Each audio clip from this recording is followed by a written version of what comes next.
যোৰহাট জিলা বন প্ৰাধিকাৰীৰ অধীনত নিমাতীৰ ফাকুৱা দলৰ সমীপত নিৰ্মাণৰত অৱস্থাত থকা এটা কাৰ্যালয়ৰ নিৰ্মাণ কাৰ্যত ৰাজমিস্ত্ৰী হিচাপে জড়িত যোৰহাট নগৰ উপকণ্ঠৰ নপুমুৱা গাঁৱৰ নৱজ্যোতি বৰা নামৰ এজন ৩২ বছৰীয়া যুৱকে যোৱাকালি দুৰ্ভাগ্যজনকভাৱে বিদ্যুৎ পৰিবাহী তাঁৰত লাগি তেখেতে মৃত্যুক আঁকোৱালি ল'ব লগা হ'ল।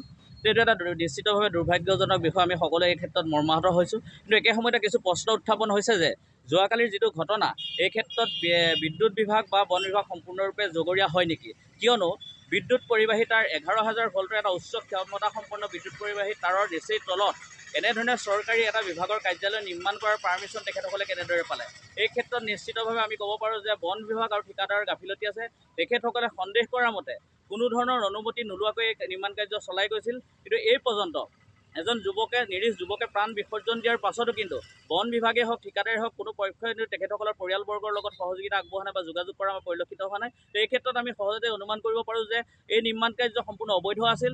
বন বিভাগে যদিও বা নিৰ্মাণ কাৰ্য চলাইছিল, তাৰ কাৰণে যিখিনি নীতি নিয়মৰ প্ৰয়োজন হয়, বিশেষভাৱে বিদ্যুৎ পৰিবাহী তাঁৰৰ তলত নিৰ্মাণ কাৰ্য কৰিবলৈ বিদ্যুৎ পৰিবহণৰ নিশ্চিতভাৱে এটা অনুমতিৰ প্ৰয়োজন হ'ব পাৰে। আৰু যি স্থানত এই নিৰ্মাণ কাৰ্য চলাইছিল, আমি জানিব পৰা মতে এই ভূমিখিনিৰ গৰাকী ফিচাৰী ডিপাৰ্টমেণ্ট হয়, তেখেতসকলৰ নিশ্চিতভাৱে অনুমতিৰ প্ৰয়োজন হ'ব। কিন্তু আমি জানিব পাৰিছোঁ যে এই দুয়োটা বিভাগৰ কোনো ধৰণৰ অনুমতি নোলোৱাকৈ আজিৰ তাৰিখত বন বিভাগে নিৰ্মাণ কাৰ্য চলাইছিল। গতিকে আজি এই যুৱকজনৰ মৃত্যুৰ কাৰণে সম্পূৰ্ণৰূপে বন বিভাগ আৰু ঠিকাদাৰজনক আমি জগৰীয়া কৰিব বিচাৰিছোঁ। আৰু আমি যোৰহাট জিলা প্ৰশাসনক দাবী জনাইছোঁ যে এজন নিৰীহ যুৱকে যিসকলৰ দুখৰ কাৰণে যি মৃত্যুক আঁকোৱালি ল'ব লগা হ'ল, এই ঘটনাৰ এটা নিৰপেক্ষ তদন্ত হ'ব লাগিব। আৰু এই ক্ষেত্ৰত দোষী যিসকল বিষয়া কৰ্মচাৰী বা ঠিকাদাৰ আছে, তেখেতসকলৰ ওপৰত দৃষ্টান্তমূলক শাস্তিমূলক ব্যৱস্থা গ্ৰহণ কৰিব লাগিব। আৰু পৰিয়ালটো যিটো পৰিয়াল আজিৰ তাৰিখত এজন যুৱকক হেৰুৱাব লগা হ'ল, সেই পৰিয়ালে উপযুক্ত ক্ষতিপূৰণ পাব লাগিব। তাৰ কাৰণে ব্যৱস্থা গ্ৰহণ কৰি যোৰহাট জিলা প্ৰশাসনক দাবী জনাইছোঁ।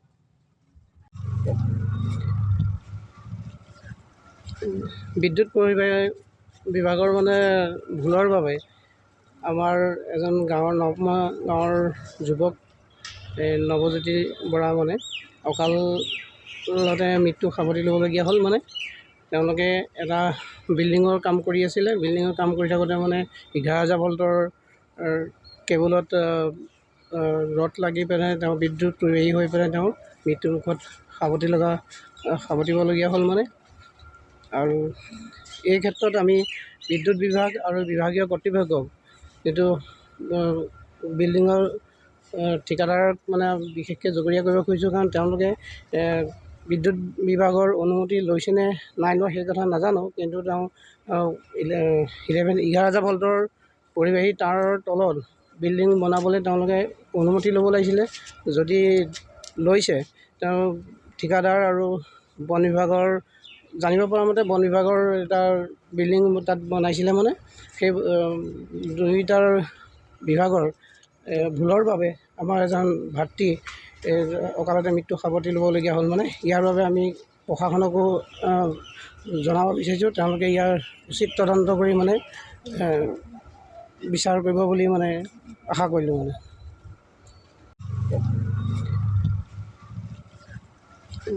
বিদ্যুৎ পৰিবাহী বিভাগৰ ভুলৰ বাবে আমাৰ এজন নপুমুৱা গাঁৱৰ যুৱক নৱজ্যোতি বৰা অকালতে মৃত্যু সাৱটি ল'বলগীয়া হ'ল। তেওঁলোকে এটা বিল্ডিঙৰ কাম কৰি আছিলে। বিল্ডিঙৰ কাম কৰি থাকোঁতে 11,000 ভল্টৰ কেবুলত ৰড লাগি পেলাই তেওঁ বিদ্যুৎ পৰিবাহী হৈ পেলাই তেওঁ মৃত্যুমুখত সাৱটিবলগীয়া হ'ল।